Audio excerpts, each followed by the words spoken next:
Greetings from our team at Robare and Jones Wealth Management. This is Jack Jones, the managing partner, with our November monthly market update. Before I begin, I want to thank our clients for the trust and confidence that you place in us.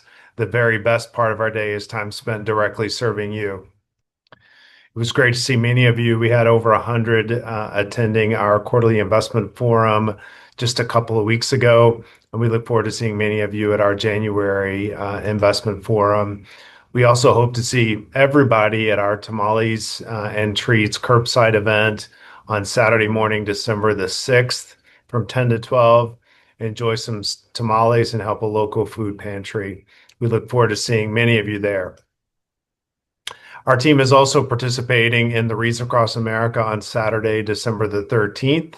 Our team will be laying wreaths and will also be sponsoring wreaths on behalf of our clients and families that have served. So markets this year, it does kind of look like this. In fact, we can kind of separate this year so far into two time frames, January 1 through April 8th, which is a wild ride to the downside, especially in early April, and then April 9th to current, notwithstanding some volatility in the last few weeks. In fact, this is a look more specifically at that time period and returns. So from January 1 through early April, S&P 500 broadly down 15%, and then up 22% from that point on through the end of Q3. So some things that are kind of a big deal just over the last 18 to 24 hours. The first is long anticipated NVIDIA, an over $4 trillion market cap company, beat expectations following the close on Wednesday by more than $2 billion. Estimates were $55 billion and actual revenue at $57 billion. And we had the long anticipated jobs reports on Thursday morning, where the September jobs reports were finally added. And it was a surprise to the upside of 119,000 jobs. So those are two kind of a big deal items just over the last couple of days. Zooming out a little bit further, the current bull market is now in its 37th month. It started in September of 22. Just for some perspective, the average bull market going back about 100 years is 74 months. So by this average measure, we're pretty young in a bull market. We're also entering a period of time that is typically good for stocks. So since 1950, the period of time that's May 1 through October 31st, on average about 4%, on average almost 9% from November 1 through April 30th. So some key things that we're following in the last quarter of this year, the Fed did start cutting rates in September. We don't know. It's about a toss-up as we sit here today, whether the Fed will cut again in December. Growth has remained positive in the overall economy, and that earnings have beat expectations. So those are three things that we're following in the last part of 2025. There's a lot of talk about the AI spending and whether that's a tech bubble.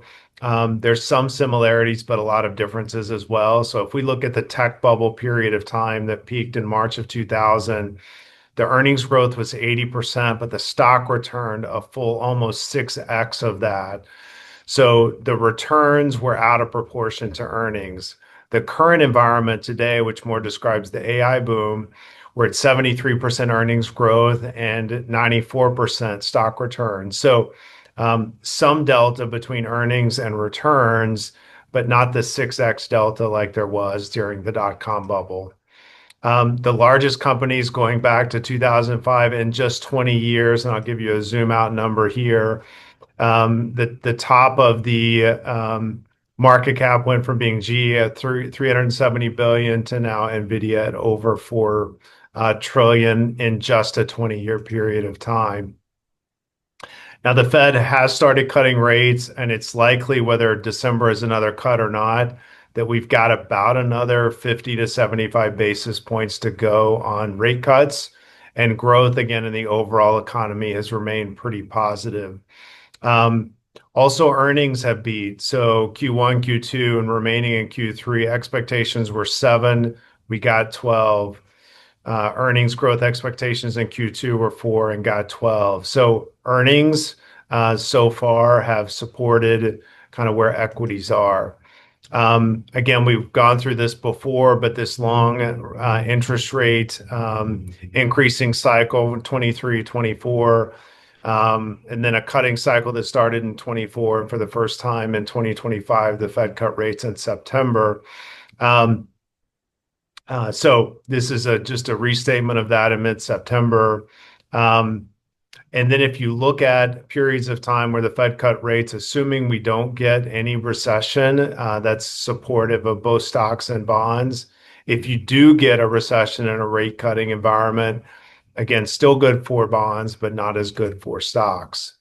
So inflation, while nearly 3% is still above the Fed's 2% target, it is moderating and was slightly lower than expected, the most recent reading. Another thing to follow is just a increase, a dramatic amount, 133% since 18 of money market assets that sit at $7 trillion. Looking at other periods of time where interest rates have been at a high, if you look over the 1 year after those spikes, pretty good for most assets, including both stocks and bonds, although stocks better over that period of time. So that's a little bit of a view of how we see markets as we round out and round into the Thanksgiving week.